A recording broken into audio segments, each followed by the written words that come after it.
Жаңаөзеннің белсенді жастарының ұйымдастыруымен 1 мамыр Қазақстан халқының бірлігі күніне орай әр ұлттың ерекше мақсат әр ұлттың өнерін, тілін, дінін сыйлауға, құрметтеуге үйрету.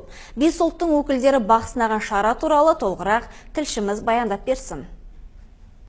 Сайыстық бағдарлама таныстыру айналымы, өнер көрсету, сән үлгісі, ас мәзірі, өз ұлтының салт дәстүрін паш ету секілді кезеңдерді қамтыды. Шараға орыс, өзбек, түрікмен, лезгин және қырғыз ұлттары қатысты. Олар өздерін ана тілінде таныстырып, ұлттық киімдер мен тағамдарын ұсынды. Сондай-ақ көрермендер әдет-ғұрыптар мен дәстүрді бейнелеген көріністі тамашалады.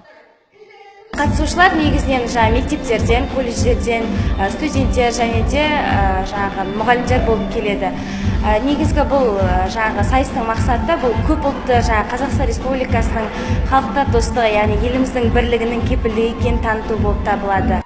Бірлік пен ынтымақ күніне арналған шараның жоғары деңгейде өтуіне Маңғыстау облысы әкімі аппараттарының қоғамдық келісім коммуналдық мекемесінің де үлесі зор. Қатысушылар өздерін жақсы жағынан көрсете білді.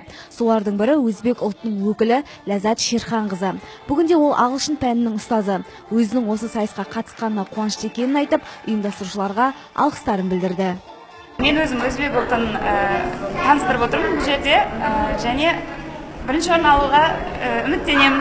Қарсыластарға сәттілік. 1 мамыр мерекесімен бүкіл отандастарымды, әрбір ұлт өкілін шын жүректен құттықтаймын. Мереке құтты болсын.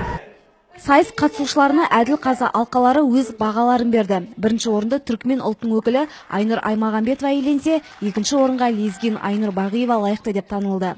Ал 3 орынды орыс ұлты Лидия Кулакова өз қанжығасына байлады.